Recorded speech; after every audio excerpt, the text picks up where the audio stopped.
Hey guys and welcome back. तो ये हम लोग का मन स्टैक का कोर्स चल रहा है, जिसके अंदर ये हम लोग का 130 नंबर वीडियो है। हम लोगों ने ऑलरेडी अपने कोर्स के अंदर HTML, CSS और बूटस्ट्रैप को कंप्लीट कर रखा है। और आज के अपने जावास्क्रिप्ट की वीडियो के अंदर हम लोग अपने CSS को मैनिपुलेट करना सीखने वाले हैं अपने जावास्क्रिप्ट की हेल्प से। तो अगर आप इस फ्री कोर्स को देख रहे हो तो इस चैनल को सब्सक्राइब करना ना भूलें। चलिए स्टार्ट करते हैं। तो ऑलरेडी हम लोगों ने काफ़ी ढेर सारी चीज़ों को मैनिपुलेट करना देख रखा है। हम लोगों ने अपने HTML एलिमेंट को मैनिपुलेट करना देख रखा है। हम लोगों ने अपने एट्रीब्यूट्स को मैनिपुलेट करना देख रखा है। और आज के अपने वीडियो के अंदर हम लोग अपने CSS को मैनिपुलेट करने वाले हैं। तो CSS को मैनिपुलेट करने के लिए हम लोग क्या चीज़ का यूज़ करते हैं, चलिए उसके बारे में सबसे पहले थोड़ा सा पढ़ते हैं। तो देखो यहाँ पे लिखा हुआ है, style property is used to access and manipulate the inline style of an HTML element. यानी कि अगर हम लोग को अपने HTML के अंदर अपने CSS को मैनिपुलेट करना है या फिर एक्सेस करना है, तो उसके लिए हम लोग अपने स्टाइल प्रॉपर्टी का यूज़ करते हैं। ये स्टाइल आपको ऑलरेडी पता होगा, ये स्टाइल हम लोग का एट्रीब्यूट होता है। हम लोगों ने ऑलरेडी इसको पढ़ रखा है। लेट्स सपोज दैट कि मैं अगर यहाँ पे एक पैराग्राफ टैग क्रिएट करता हूँ, जिसके अंदर मैं अपने स्टाइल एट्रीब्यूट का यूज़ करता हूँ। और अपने स्टाइल एट्रीब्यूट के अंदर मैं लिख देता हूँ अपना बैकग्राउंड कलर। ठीक, बैकग्राउंड, उसके बाद यहाँ पे डैश लगा करके हम लोग कलर लिखते हैं। ठीक, तो ये हम लोग का स्टाइल एट्रीब्यूट है। इसी स्टाइल एट्रीब्यूट को हम लोग एक्सेस कर सकते हैं अपने जावास्क्रिप्ट के थ्रू भी। तो यहाँ पे अगर मैं एक छोटा सा कोड देखूँ तो देखो यहाँ पे मैंने अपने H1 को एक्सेस किया हुआ है अपने क्वेरी सेलेक्टर के अंदर, और उसको अपने हेडिंग के अंदर मैंने स्टोर कर लिया है। ठीक है, तो मैंने माई हेडिंग के अंदर अपने H1 एलिमेंट को स्टोर कर रखा है। अब यहाँ पे जैसे ही हम लोग माई हेडिंग डॉट स्टाइल लिखेंगे तो हम लोग को सारी की सारी इनलाइन स्टाइलें हम लोग को मिल जाएंगी। ठीक, तो इसकी हेल्प से हम लोग अपने स्टाइल को एक्सेस करेंगे। अब रही बात कि हम लोग को अपने CSS को मैनिपुलेट करना है, तो मैनिपुलेट करने के लिए हम लोग क्या करेंगे, अगेन अपने जिस भी वेरिएबल के अंदर अपने हम लोग एलिमेंट को स्टोर कर रखे हैं उस वेरिएबल का यूज़ करेंगे, डॉट स्टाइल प्रॉपर्टी का यूज़ करेंगे, और जिस भी प्रॉपर्टी को हम लोग को मैनिपुलेट करना है वो प्रॉपर्टी का नेम लिख देंगे। एग्जाम्पल के लिए यहाँ पे देखो हम लोगों ने बैकग्राउंड कलर इक्वल पर्पल लिखा है। तो स्टाइल के अंदर जो हम लोग बैकग्राउंड कलर प्रॉपर्टी सेट करते हैं उसको अब हम लोग अपने जावास्क्रिप्ट की हेल्प से सेट कर रहे हैं। बट यहाँ पे थोड़ा सा हम लोग जो लिखते हैं उसके अंदर थोड़ा सा डिफरेंस होता है। वो डिफरेंस क्या है कि जब हम लोग CSS के अंदर लिखते हैं तो देखो हम लोग यहाँ पे बैकग्राउंड के बाद डैश का यूज़ कर रहे हैं। बट जब हम लोग इसको अपने जावास्क्रिप्ट के अंदर लिखते हैं तो हम लोग कैमल केस के अंदर लिखते हैं। यहाँ पे देखो हम लोग का बैकग्राउंड लिखा हुआ है, उसके बाद हम लोग का C कैपिटल होकर के लिखा हुआ है। जैसे हम लोग अपने वेरिएबल को डिक्लेयर करते हैं, जैसे देखो ये माई हम लोग का स्मॉल में है, हेडिंग हम लोग का कैपिटल में आ गया है, हेडिंग का H।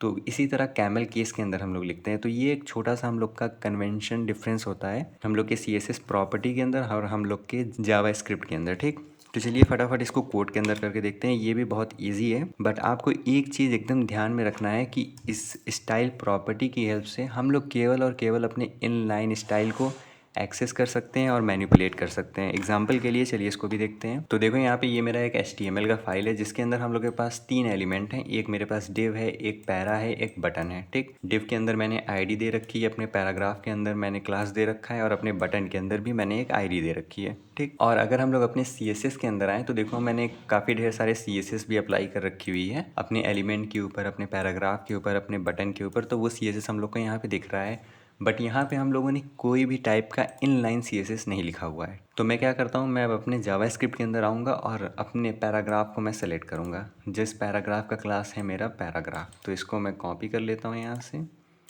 अपने स्क्रिप्ट के अंदर आते हैं और यहाँ पे मैं एक एलिमेंट क्रिएट करता हूँ, let my para document dot query selector, और इसके अंदर हम लोग अपने क्लास को पास कर दिए। ठीक, अब यहाँ पर आकर के मैं कंसोल लॉग कराता हूँ माई पैरा को, सेव करूँ तो ये देखो हम लोग का पैराग्राफ यहाँ पे आ रहा है। ठीक, अब लेट्स सपोज दैट कि मुझे अपने इस पैराग्राफ के अंदर, क्योंकि हम लोगों ने पैराग्राफ के अंदर काफ़ी ढेर सारे CSS प्रॉपर्टी को अप्लाई कर रखा है, जैसे हम लोगों ने colour, font size, margin apply कर रखा है, तो मुझे अपने CSS प्रॉपर्टी को देखना है।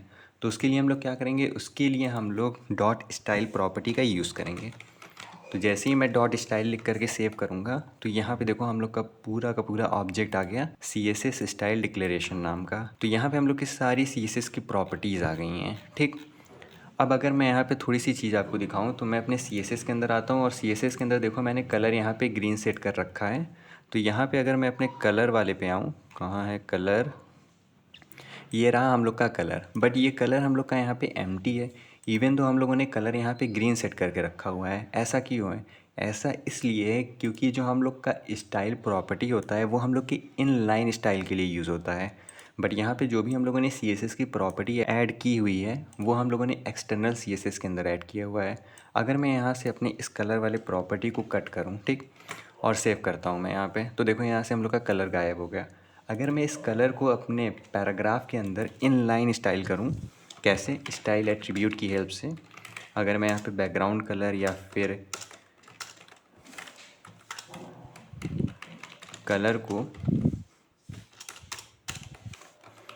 ग्रीन करता हूँ मैं, अगर मैं सेव करूँ तो ये देखो हम लोग का कलर यहाँ पे ग्रीन हो गया। अब अगर मैं अपने इस वाले ऑब्जेक्ट को ओपन करूँ और नीचे आऊँ मैं, तो यहाँ देखो अब हम लोग का कलर ग्रीन दिख रहा है। यानी कि कुछ समझ में आया कि ये जो हम लोग का स्टाइल प्रॉपर्टी होता है ये केवल हम लोग की इनलाइन स्टाइल को शो करता है। अगर हम लोग कितने भी एक्सटर्नल CSS लिख देंगे उसको हम लोग अपने इस स्टाइल प्रॉपर्टी की हेल्प से एक्सेस नहीं कर पाएंगे। ये सबसे पहली और सबसे इम्पॉर्टेंट चीज़ है, इसलिए हम लोग अपने स्टाइल का थोड़ा कम यूज़ करते हैं, ठीक। अब रही बात, यहाँ पे हम लोगों ने अपने एलिमेंट का CSS प्रॉपर्टी एक्सेस करना देख लिया। अब अगर हम लोग को इसको मॉडिफाई करना है तो उसके लिए हम लोग क्या करेंगे?